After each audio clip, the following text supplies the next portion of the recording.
4 years, 1323 till 1319 BCE, but his career had begun already during the reign of Amenhotep III. He was probably a son of a highly influential pair, Yuya and Tuya, who were associated with the royal family and held high offices. The Tomb of I, another discovery of Giovanni Battista Belzoni. He found it in 1816, but it was first excavated in 1908 by the future discoverer of Tutankhamun's tomb, Howard Carter. Most probably this was the tomb planned for Tutankhamun, situated close to the tomb of Amenhotep III.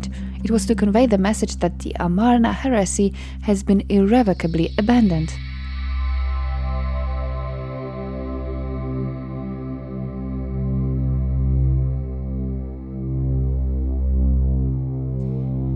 Thanks to inscriptions found in I's tomb in Amarna, we know that already during Akhenaton's reign, I was a supervisor of all the horses of His Majesty, a rank just below the one of general, a fan bearer on the right side of the king, which indicates a close relation with the pharaoh, royal scribe of the king, and divine father, which most likely means he was a tutor of Tutankhamun. 2 stairways and 2 sloping corridors lead to the small undecorated antechamber adjacent to the burial chamber we're now in.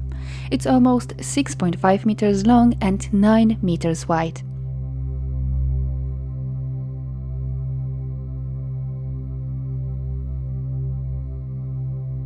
In the focal point stands a red granite sarcophagus, almost identical with Tutankhamun's. The box was smashed into pieces almost right after the funeral. Its demolition was commissioned by Horemheb, I's successor, who consistently obliterated the traces of the rulers in any way connected with Amarna heresy, so that he would appear to be the immediate successor of Amenhotep III.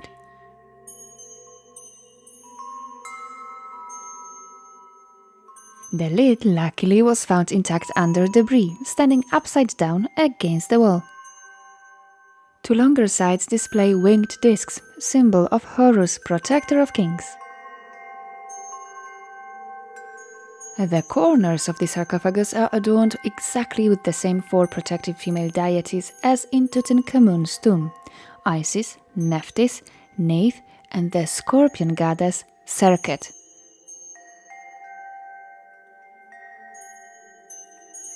Under Tutankhamun, so only a few years after Akhenaton, I became the second person in the state, a vizier. In a tandem with Horemheb, the commander of the army, he assisted Tutankhamun, who became a pharaoh at the age of 8 or 9, in the royal duties.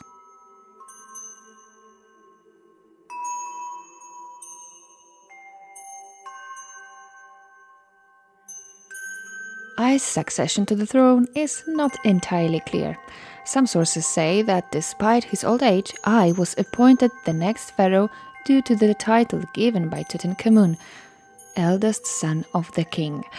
Other sources say that the boy pharaoh proclaimed Horemheb his successor, giving him the title of the Deputy of the Lord of the Two Lands.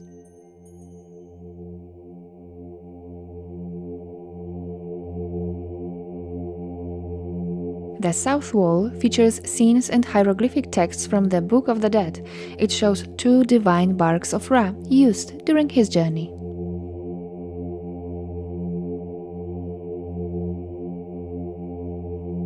Above the doorway to the small annex, quite an unusual representation of 4 sons of Horus. Not only all of them feature human faces, but they're also presented as deified Osirian kings, on the left of Upper and on the right of Lower Egypt. You've surely noticed that also the decoration in the tomb is almost identical with Tutankhamun's, not only its style but also the themes. The baboons are the best example.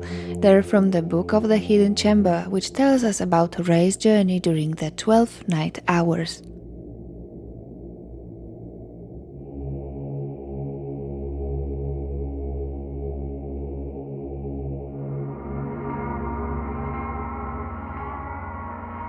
Hunting and fishing scene. We've seen many of these from the New Kingdom period, but always in the private tombs, never in the royal ones.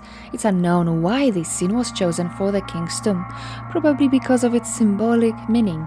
Fighting the animals equals warding off evil, and taming the wild nature signifies the preservation of mud, sacred order.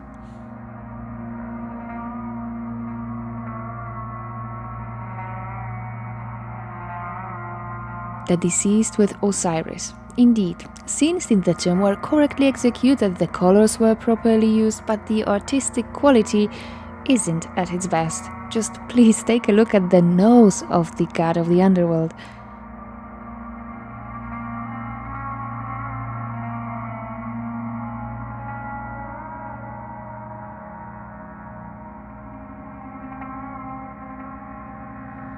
It's impossible not to notice that the images of Eye have been deliberately destroyed.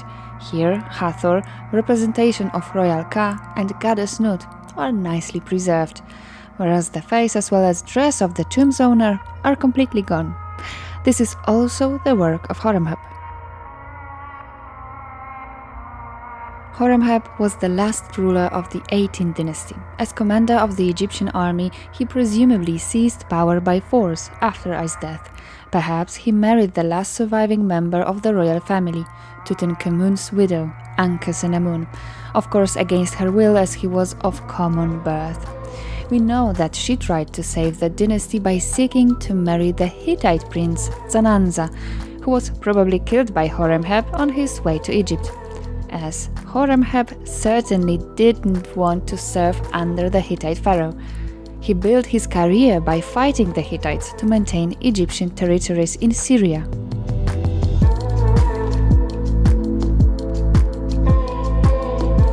He ruled for about 14 years, but didn't leave an heir. On his successor, he appointed his vizier, Paramessu, who, as Ramesses I, started the new 19th dynasty, which eventually restored the former might of Egypt. If you're interested, I link below an episode about tombs of the 19th dynasty. Enjoy!